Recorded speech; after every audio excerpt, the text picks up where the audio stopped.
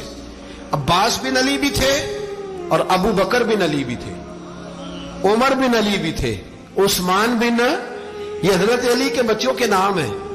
یہ آپ کے شہزادے امام حسین کے ساتھ شہید ہوئے. ان کا نام صرف اس لیے نہیں لیا جاتا کہ ان کا نام خلفائے ثلاثہ کے نام پہ، حضرت علی نے اپنے یاروں کے نام پہ رکھا ہے تو تم نے کربلا کے میدان سے خارج کر دیا. یہ تینوں شہزادے حضرت جناب سیدنا امام حسین کے ساتھ تھے، یہ بھی شہید ہوئے. حضرت جناب زینب امام حسین کی سگی بہن ہے. ان کے 2 بچے تھے، اون و محمد. جب امام حسین میدان میں جانے لگے تو جناب زینب بچوں سے کہنے لگی، نہ پہلے بھائی نہیں جائے گا، پہلے بھانجے جائیں گے. 2 بچے شہید ہوئے. حضرت قاسم بن حسن امام حسن کے بیٹے تھے. وہ جب میدان میں جانے لگے تو امام حسین نے کہا، نہیں بھائی تو نہیں جائے گا، تو میرے بھائی کی نشانی ہے، میں جاؤں گا. تو حضرت قاسم بن حسن نے ایک تعویذ کھول کے دیا کہ ابا جی میرے والد نے کہا تھا جب بڑی مشکل آ جائے تو تعویذ کھول کے دیکھنا. تو آج بڑی مشکل آئی ہے تو میں نے تعویذ کھولا ہے، تو یہ دیکھیں کیا لکھا ہے. یہ تو رکا ہے، تعویذ ہے ہی نہیں. جب کھول کے دیکھا تو اس پہ لکھا تھا، قاسم اگر حسین پہ کوئی کڑا وقت آ جائے تو بیٹے کے آگے آگے رہنا، اگر کڑا وقت میرے بھائی پہ کبھی آ جائے نا، دیکھنا اس کے آگے آگے چلنا، اسے حسن کی کمی نہ محسوس ہو. پائیاں جہا ساک نہیں کوئی جے وچ خار نہ ہوئے. سیدنا امام حسین پہلی دفعہ کربلا میں اس وقت روئے جب یہ رکا. آپ نے دیکھا تو فرمایا ٹھیک ہے، اگر حسن کی یہ وصیت ہے تو میں نے زندگی میں اگر ان کی ہر بات مانی ہے اب بھی مانوں گا، تمہیں اجازت ہے. جناب قاسم بن حسن 16 سال کا جوان جب میدان میں نکلے تو ہائے ہائے پتہ نہیں کہاں سے آ گئی ہے. امام قاسم بن حسن جب میدان میں نکلے تو تبری سے لے کر علامہ ابو الاسناد صاحب سب کو پڑھ کے تو دیکھو. 3 دن کی پیاس ہے، شدید آزمائش ہے، دکھ ہے، تکلیفیں ہیں، پھر بھی پہلی دفعہ جب میدان میں گئے ہیں واپس آئے ہیں 19 لوگوں کو قتل کر کے واپس آئے ہیں. 19 لوگوں کو ایک بار میں حضرت ایسے ہی تماشا بنا دیا. مظلوم تھے وہ تو رو رہے تھے. ہر مقرر یہ کہہ رہا ہے کہ وہ تو بار بار کہہ ابا پانی مل جائے، پانی آ جائے، ترس گئے. خدا کا خوف کرو، یہ دلیر لوگ تھے. ان کی باتیں آج بھی پڑھ کے دلیری پیدا ہوتی ہے، دلیری پیدا ہوتی ہے، دلیری. سناؤ قصہ خیبر کو تمامی اپنے بچوں کو. علی کی داستان سن کے دلوں سے ڈر نکلتا ہے. علی کی داستان سن کے دلوں سے یہ جو بچے ڈر رہے ہیں نا، وہ چمگادڑ آ گئی، کاکروچ آ گیا، یہ خوف نکل جائے گا اگر حضرت قاسم بن حسن کی بات سنیں گے. درجنوں لوگ آپ نے قتل کیے. ایک دفعہ آئے کہا چاچا یزید کا لشکر تو بڑا بزدل ہے، اگر چند قطرے پانی میرے حلق سے گزرے تو میں سارے کاٹ کے لے آؤں گا آپ کے پاس، چند قطرے. لیکن تھوڑی دیر گزری، عمر بن سعد کہنے لگا اکیلے اکیلے جاؤ گے تو علی کا پوتا ہے، یہ سب کو مار دے گا، کٹھے جاؤ. چاروں جانب سے تیر برسے. ایک تیر لگا آ کے گردن کے پیچھے، بس جناب سیدنا قاسم بن حسن گھوڑے سے نیچے گرے. تو جناب زینب حوصلہ کر کے آنسو سمیٹ کے کہنے لگی میں دیکھ رہی ہوں پردے کے پیچھے سے حسین میرے بھائی کا بیٹا گر گیا ہے، جا اسے اٹھا کے لا. حضرت امام حسین ان کو اٹھا کے لائے تو امام حسین نے سینے سے لگایا ہوا تھا تو ان کے پیر، ان کا قد لگتا تھا امام حسین سے زیادہ ہے. اٹھا کے لایا، لٹا دیا گیا. امام حسین کے اپنے بڑے بیٹے میدان میں نکلنے کو علی اکبر نام ہے. جب جن لوگوں نے حضور کو نہیں دیکھا تھا وہ جب کہتے نا ہم نے نبی پاک کا دیدار نہیں کیا تو بتاؤ کس طرح کے تھے، تو بتایا جاتا تھا کہ جناب علی اکبر کا دیدار کرو، ہم شبیہ مصطفیٰ. اور جب وہ گلیوں میں نکلتے تھے تو عورتیں چھتوں پہ چڑھ جاتی تھیں. جناب علی اکبر رضی اللہ تعالیٰ عنہ تلوار لے کے میدان میں نکلے. جوان بیٹے دینے بڑے مشکل. او یارو رٹا کیا ہے یہ تو بتاؤ کہ ظالم آدمی حکمران، یار یہ رٹا ہے، ایک ظالم کا رستہ روکنا ہے. اس رٹے کے لیے ہم شبیہ مصطفیٰ جناب سیدنا امام علی اکبر میدان میں نکلے. بڑے لوگ مارے، بڑے. پھر ایک تیر ان کے بھی گلے میں لگا اور جب وہ گرے نا زمین پہ تو حضرت امام حسین دوڑ کے آئے، دوڑ کے، اور جب تشریف لائے تو ان کے گلے سے تیر کھینچا تو ایک جملہ لکھا ہے صاحب تبری نے، اس نے حد کر دی، کہنے لگے تیر کھینچا تو امام حسین کی آنکھوں میں آنسو آئے، کہنے لگے کاش جناب ابراہیم آج میرے سامنے ہوتے تو میں انہیں کہتا کہ آپ نے تو بیٹا ذبح کرتے وقت آنکھوں پہ پٹی باندھی تھی، دیکھو میں کھلی آنکھوں سے بچے ذبح کر رہا، کھلی آنکھوں، کاش جناب ابراہیم خلیل ہوتے تو انہیں کہتا۔ جناب علی اکبر بھی شہید ہوئے، حضرت علی اصغر کو تو اچانک اٹھایا تھا امام حسین، باہر نکلے تو گردن پہ تیر لگا تو 6 مہینے کا بچہ وہ بھی شہید ہوا، خون اچھالا آسمان کی طرف تو کہا مولا دیکھ لے میں نے 6 مہینے والا بھی نہیں بچایا، وہ بھی دے دیا ہے۔ پھر حضرت عباس کو بیٹیوں نے کہا کہ اب نہ، کچھ کہتے ہیں پہلے شہید ہوئے، کچھ نے لکھا بعد میں، کہ اب ہم سے پانی کے بغیر نہیں رہا جاتا، تو جناب عباس پانی کا مشکیزہ لے کے نکلے، باہر نکلے، ایک ہاتھ کٹا، دوسرے پہ مشکیزہ وہ بھی کٹا، دیکھ لو میں پس منظر پہ ہوں ابھی تک، میں بتا رہا ہوں کہ جہاد کس کے خلاف تھا؟ ظالم حکمران کے خلاف، ظالم کافر کے خلاف نہیں، مشرک کے خلاف نہیں۔ حضرت امام حسین رضی اللہ تعالیٰ عنہ نے ہر جگہ ایک ہی بات کی کہ یزید شرابی ہے تو بچے کٹوا دوں گا، شرابی کو ووٹ، یہ ایک نہیں، ہر کتاب میں یہی لکھا، ہر کتاب میں، اور ہر مسلک کی کتاب۔ یزید چونکہ مجرے دیکھتا ہے، رنڈیوں کا ناچ دیکھتا ہے، بچے کٹوا دوں گا، اس کے ہاتھ میں ہاتھ۔ امام حسین نے فرمایا چونکہ اللہ کی حدوں کو توڑتا ہے، حقوق اللہ پامال کرتا ہے، حدود اللہ، بچے کٹوا دوں گا لیکن اس کے ہاتھ میں ہاتھ۔ سارا دن خود مجرا دیکھنا اور 10 محرم کو 2 دیگیں پکا کے حسینی بن جانا، سارا سال خود گند مند کرنا، شرابیوں کے ساتھ رہنا اور 10 محرم کو 2 آنسو بہا کے یاد رکھنا۔ میں ہمیشہ کہتا ہوں، پھر کہہ رہا ہوں، جس کے موبائل میں گندے گانے ہیں، گند دیکھتا ہے، شرابی کبابی کا سپورٹر ہے، ووٹر ہے، یا مجرے دیکھتا ہے آتا جاتا ہے، وہ یاد رکھے قیامت میں امام حسین کا ہاتھ ہوگا، اس کا گریبان ہوگا۔ ہم سے نہ رقم ہوں گے قصیدے یزید کے، ہم لوگ تو حسین کے سیرت نگار۔ حضرت عباس کا بازو کٹا، پھر پانی تو بھر لیا تھا، لا نہ سکے، پھر گردن کٹی تو شہید ہوئے۔ بچوں کی بھی شہادت ہوئی، پر جب ان کا لاشا اٹھایا تو امام حسین کہنے لگے مولا اب نہ حسین کی کمر کمزور ہو گئی ہے، اب کمزور ہو، اور بھائی ایک میت ہو جائے تو 4-5 دن تو پوری آنکھیں نہیں کھلتی، کیسا جری خاندان ہے۔ تھوڑی دیر گزری تو امام علی مقام نے پٹکا باندھا، سر پہ دستار باندھی، مولا علی کی تلوار پکڑی، نبی پاک کا امامہ باندھا اور گھوڑے پہ سوار ہوئے تو کہنے لگے زینب گھر تیرے حوالے اور میں اللہ کے حوالے، گھر تیرے حوالے اور میں، اور پھر امام حسین نکلے، امام علی مقام نکلے۔ راوی کہتے ہیں کہ یہ جلوہ پہلے بھی بڑے سونے تھے، پر آج جو رنگ دیکھا وہ کبھی نہیں دیکھا۔ کیا انداز تھا، جدھر جاتے نعرہ لگاتے تو حد ہو جاتی۔ اتنے لوگ امام حسین نے کاٹے، اتنے کاٹے، پھر واپس پلٹ کے آئے اور کہنے لگے زینب ذرا پردے کے پیچھے سے دیکھ تو صحیح میری بہن، ان بزدلوں کو جرت ہی نہیں ہو رہی حسین کے مقابلے میں آنے، ایک دوسرے کو دھکا دیتے، تو جا تو جا، پھر اکٹھے وار ہوئے۔ یہ کون ہے کٹا ہوا، لباس ہے پھٹا ہوا، یہ بال یقین حسین ہے، نبی کا نور عین ہے۔ پھر چاروں جانب سے تیر برسے تو امام علی مقام چونکہ نماز کا وقت ہو گیا تھا، اترے گھوڑے سے، خون بہ رہا تھا، گرم ترین ریت سے تیمم کیا، سر سجدے میں رکھا، اور جب شمر آپ کی گردن کاٹنے لگا تو کہنے لگے ٹھہر جا ذرا رب سے ایک بات کر لینے دے، اور پھر بولے امام حسین، کہنے لگے مالک تو اب بتا کہ حسین سے راضی ہے کہ ناراض ہے، تو بتا۔ تو پھر ایک آواز آئی، یا ایتھا النفس مطمئنہ ارجعی الی ربک راضیۃ مرضیہ، فرمایا نفس مطمئنہ واپس آ جا، تو اللہ سے راضی ہے، اللہ تجھ سے راضی۔ امام حسین وہاں شہید ہو گئے۔ اب یہ قافلہ امام حسین کا سر کاٹ، ذرا دیکھنا غور کرنا، سر کاٹ کے نیزے پہ رکھا ہے، جسم کربلا میں پڑا ہے، عورتوں کو گھوڑوں پہ بٹھا کے لے جایا گیا یزید کے دربار میں۔ یزید پہلے عبید اللہ ابن زیاد نے بدتمیزی کی، پھر یزید نے کی۔ سعودی عرب کا ایک مولوی بول رہا تھا، سعودی عرب کا، ان سے بھی بڑا عشق ہے، جس نے تقریر سننی ہو میرے پاس ہے۔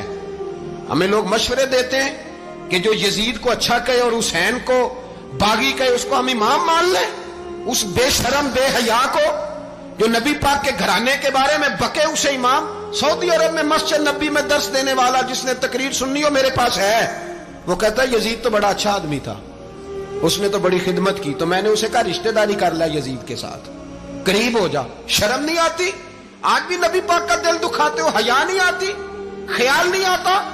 اور لوگ گھر میں بیٹھ کے باتیں کرتے ہیں, کہتے ہیں جی جو بیت اللہ میں ہو وہ بھی برا ہو سکتا ہے. بیت اللہ میں تو 360 بت بھی تھے, وہ اچھے تھے.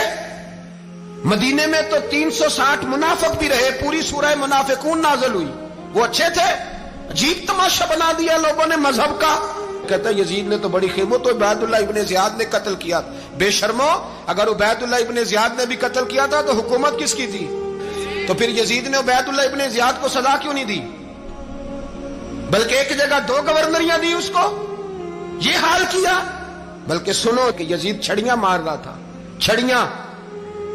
امام حسین کے لبوں پہ تو نعمان بن بشیر صحابی تھے, بول پڑے, کہنے لگے یزید بدبخت, ہاتھ پیچھے اٹھا, مجھے اللہ کی عزت کی قسم میں نے سینکڑوں بار نبی پاک کو ان ہونٹوں کو چومتے دیکھا ہے.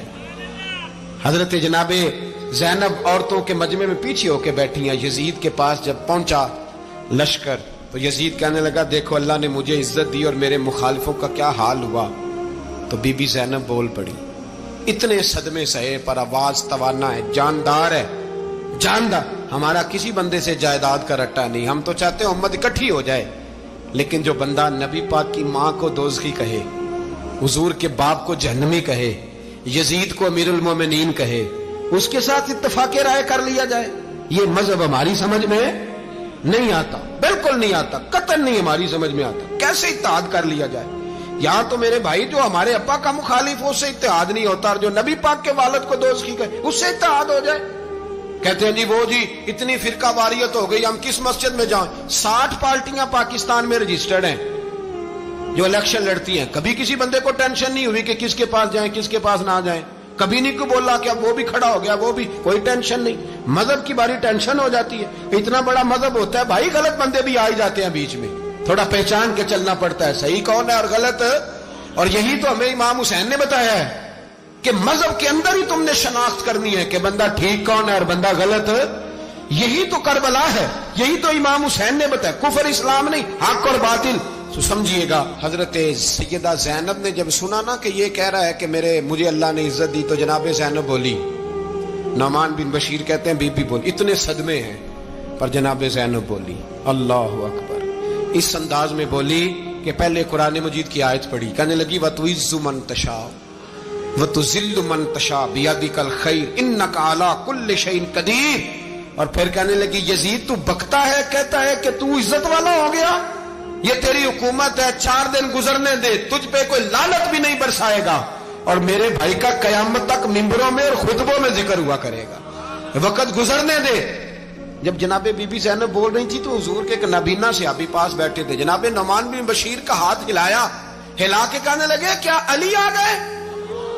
تو علی کی آواز لگتی ہے, جبریل امی بول رہے ہوں جیسے, حکمت کے گوہر رول رہے ہوں جیسے, دربار دمشق میں بی بی زینب کا خطاب منبر پہ علی بول رہے ہوں جیسے. میرے بھائی بس کربلا والا قافلہ تو مدینے پہنچ گیا, 3 سال یزید نے حکومت کی, شرابیں عام ہو گئیں, مکے پہ حملہ ہوا, خانہ کعبہ کا غلاف جلا, مدینے پہ اس نے حملہ کیا, 3 دن مسجد نبوی میں اس نے گھوڑے باندھے, مسجد نبوی میں صحابہ کو نکال کے اپنا اس نے امام مقرر کیا, لیکن پھر امت نے اسے قبول نہ کیا, پھر وہ رسوا ہوا اور آج تک وہ رسوا ہے. لیکن امام حسین کا نام کل بھی زندہ تھا اور آج بھی. درس یہ ہے, درس یہ ہے, پیغام یہ ہے, پیغام یہ ہے. یاد رکھو موت تیزی سے آ رہی ہے, ہمارے ساتھ والے دائیں بائیں والے سب چلے گئے, اسی طرح نمبر لگے گا, ایک دن اعلان ہوگا. ضمیر کے قیدی بن کے زندگی نہ گزارو, بالکل نہ گزارو. یہ تھوڑی سی زندگی ہے, دنیا سجن المومن. حق بات کرو, حق پہ ڈٹنا سیکھو, دین سمجھو, خبردار رسول پاک صلی اللہ علیہ وسلم کے دین میں ظالم, جابر, فاسق, فاجر کی کوئی گنجائش قطع نہیں ہے. اپنے آپ کو سمیٹو, اپنے آپ کو سنبھالو, دین میں اپنا کردار ادا کرنے کی کوشش کرو. دین طلب کرتا ہے ہم سے کہ ہم نے دین کو کیا دیا ہے. امام حسین نے سارا گھرانہ دین کے لیے دے دیا. ہمارا جو بچہ کسی کام کا نہیں رہتا اسے مدرسے داخل کراتے. ہم نے دین اتنا کمزور کر دیا ہے کہ عالم اگر شور نہ کرے، عالم اگر شور نہ کرے، زور نہ کرے، گھٹن والا ماحول ہو گیا. مذہب کی پوزیشن کمزور کر دی. اب جہاں تک اس بات کا تعلق ہے جی فرقے ہو گئے، تو میرے بھائی یہ کوئی اتنی خطرناک بات ہے، یہ کوئی اتنا مشکل معاملہ نہیں ہے. یہ تو امام حسین نے بتا دیا تھا کہ یزید کے طور پر ایک غلط فرقہ کھڑا ہو گیا ہے، لہذا اس کا مقابلہ کرنا ہے. اس میں کوئی بری بات ہے؟ لیکن ایک سبق ہے بزرگوں کا کہ اگر سچی بات بھی نہیں کرنی تو پھر اس منبر کا حق ادا نہیں ہوتا.